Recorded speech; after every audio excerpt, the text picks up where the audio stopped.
यह है चितई मंदिर जो कि अल्मोड़ा में स्थित है और यहाँ पर जो है न्याय की अर्जी लगाई जाती है, मनोकामनाएं पूरी होने के लिए अर्जी लगाई जाती है। यह है गोलू देवता की मूर्ति।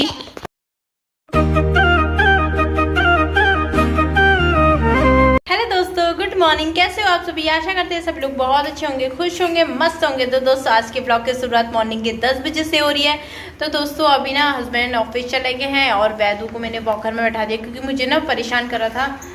तो मेरा तो अभी ब्रेकफास्ट हो चुका है और वैदू को भी मैंने कुछ खिला दिया है। वैसे मैंने वैदू को क्या खिलाया बताओ? आज बिस्किट खिलाया मैंने भी ब्रेकफास्ट में।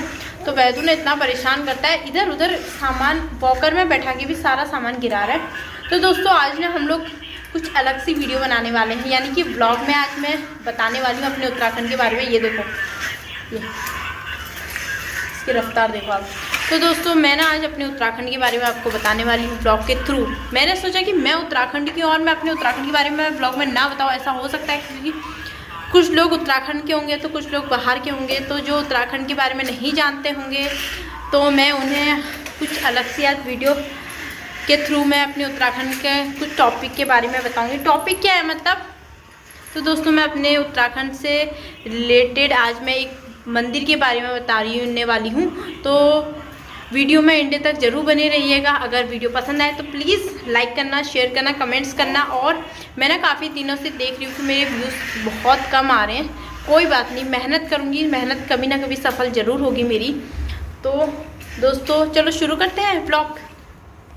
तो दोस्तों आप लोग को पता ही होगा कि हमारे वेद पुराण में जो है उत्तराखंड को देवभूमि कहा गया है, यानी देवों की भूमि, यानी देवी देवताओं की भूमि। तो दोस्तों यहाँ पर जो है हिमालय पर्वत में ऋषि मुनियों के द्वारा इसे कर्म भूमि भी कहा जाता है। तो दोस्तों ऐसा है ना, यहाँ पर जो हमारी जन्मभूमि है, यहाँ पर जो है देवी देवताओं के कई ऐसे मंदिर हैं जो अपनी चमत्कारी शक्तियों के कारण देश ही नहीं बल्कि विदेशों में भी बहुत ज़्यादा फेमस है। आज हम ऐसे ही एक चितई गोलू देवता के मंदिर के बारे में आपको बताएंगे, जिनको सिर्फ चिट्ठी लिख देने भर से ही आपकी सभी मनोकामनाएं पूरी हो जाएंगी। तो दोस्तों गोलू देवता चितई मंदिर अल्मोड़ा से 9 किलोमीटर दूर जागेश्वर धाम रोड पर स्थित है। यह जो है सड़क मार्ग से अच्छी तरह जुड़ा हुआ है। यहाँ पर टैक्सी भी आप ले सकते हो, बस भी आसानी से आपको मिल सकती है। कुछों के मुताबिक गोलू देवता चंद राजा बाज बहादुर की सेना में जनरल थे, जिन्होंने एक युद्ध में लड़ाई करते हुए अपने प्राण त्याग दिए थे।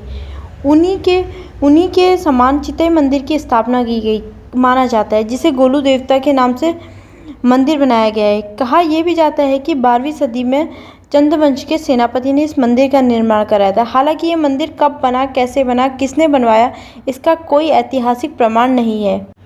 इस मंदिर की ऐसी मान्यता है कि जब किसी को कोर्ट कचहरी या फिर अन्य जगहों से न्याय नहीं मिलता तो वह यहाँ आकर गोलू देवता के समक्ष अपनी अर्जी लगाता है। दरअसल चितई गोलू देवता मंदिर में लोग न्याय की ही गुहार लगाने के लिए दूर दूर से आते हैं। मंदिर परिसर में श्रद्धालुओं द्वारा लिखी गई चिट्ठियाँ बताती हैं कि गोलजू महाराज के न्याय पर लोगों को कितनी गहरी आस्था है।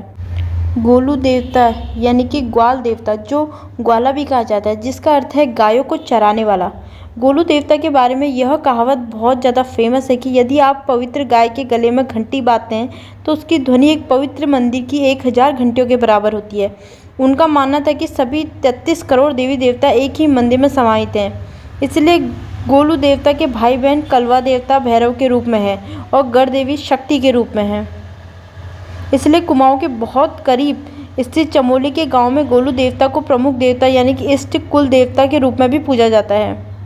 गोलू देवता मंदिर में आप जैसे ही प्रवेश करेंगे तो आपको हर कोने में कई घंटियां दिखाई देंगी। ये सभी घंटियां भक्तों द्वारा चढ़ाई गई हैं। इनकी संख्या कितनी है ये आज तक किसी को नहीं चल पाया है, इसलिए इस मंदिर को घंटियों का मंदिर भी कहा जाता है। मंदिर के अंदर सफ़ेद घोड़े में सिर पर सफ़ेद पगड़ी बांधे गोलू देवता की प्रतिमा है, जिनके हाथों में धनुष बाण है। इस मंदिर में दूर दूर से श्रद्धालु न्याय मांगने के लिए आते हैं और यहाँ पर जो गोलू देवता को संस्कृति के रूप में सबसे बड़े देवता के तौर पर पूजा जाता है। और जब जिसकी मनोकामना यहाँ इस मंदिर में पूरी हो जाती है तो वो इस मंदिर में जो है घंटी चढ़ाते हैं। जब कहीं सुनवाई नहीं होती तो भक्त जो है चितई गोलू मंदिर में ही चिट्ठी लिखते हैं। तो दोस्तों आज मैं आपको एक गोलू देवता की कहानी बताती हूँ। तो दोस्तों चंद राजवंश के अंतर्गत राय राजवंश के राजकुमार थे, जिनके वंशज थे झाल राय और हाल राय। झालराय हमें जिनका मूल निवास जो था वो नेपाल देश था। झालराय के पुत्र हालराय थे। हालराय ने झालराय की मृत्यु के बाद राजगद्दी संभाली। हालराय को काफ़ी समय तक संतान सुख की प्राप्ति नहीं हुई, जिसके कारण उन्होंने ज्योतिषों से पुत्र प्राप्ति का संजोग जानना चाहा। ज्योतिषों ने हालराय को बताया कि उनकी 8वीं पत्नी से ही उन्हें पुत्र की प्राप्ति होगी। हालराय ने कई वर्षों तक पुत्र की कामना से 7 विवाह भी किए, मगर जैसा ज्योतिषों ने बताया था उन्हें पुत्र की प्राप्ति नहीं हुई। एक दिन हालराय शिकार करने जंगल गए, जहाँ जंगल में काफ़ी दूर निकल जाने के बाद उन्हें बहुत प्यास लगी। इसी प्यास को बुझाने के लिए वो एक झोपड़ी के पास गए और उनसे पानी मांगा। झोपड़ी से एक कुमारी कन्या कालिकी ने उन्हें पानी पिलाया, मगर वे कालिकी के सौंदर्य पर इतने मुग्ध हो गए कि हालराय ने कालिका के साथ विवाह कर लिया और संजोग से कालिका ही उनकी 8वीं रानी निकली। इधर सातों रानियां कालिका के सौंदर्य से जलने लगी। वे कालिका से ईर्ष्या करती थी और उसे प्रताड़ित करती थी। एक दिन जब हालराय शिकार पर गए तो इन सातों रानियों ने षड्यंत्र रच डाला। कालिका प्रसव पीड़ा में थी। उन सातों रानियों ने उनके पुत्र को बुरी नज़र से बचाने के बहाने कालिका पर पट्टी बांधी, और जब कालिका के पुत्र का जन्म हुआ तो उन्होंने पुत्र को संदूक में बंद कर नदी में बहाया। इधर पुत्र के स्थान पर सिलबट्टा रखकर रानी कालिका और राजा हालराय से कहा कि रानी ने सिलबट्टे को जन्म दिया है। इससे हालराय बेहद निराश हुआ। उन्होंने रानी को महल से निकाल दिया। नदी में बहाए गए पुत्र मछली पकड़ने गए मछुआरों को मिला। मछुआरों ने जब बच्चे को पाया तो उन्होंने उस बच्चे के नदी में प्राप्त होने के कारण गोरिया कहा। यही गोरिया नाम आगे चलकर गोला फिर गोल्ला के रूप में परिवर्तित हुआ। गोल्ला जब बालक था तो मछुआरे दंपति ने उसका खूब लालन पोषण किया। बच्चे के घोड़े की रुचि होने के कारण उसे काठ का घोड़ा भी दिया, जिससे लेकर नन्हा गोरिया दिन भर खेलता रहता। जब बच्चा बड़ा हुआ तो मछुआरे दंपति ने उसे उनके प्राप्ति की सारी कथा सुनाई, जिसे सुनकर गोल्ला इस अन्याय के खिलाफ उठे। यही सोचकर उन्होंने काठ का घोड़ा लिया और नौले पर जा पहुंचे, जहां रानियां अपनी दासियों के साथ पहुंची थी।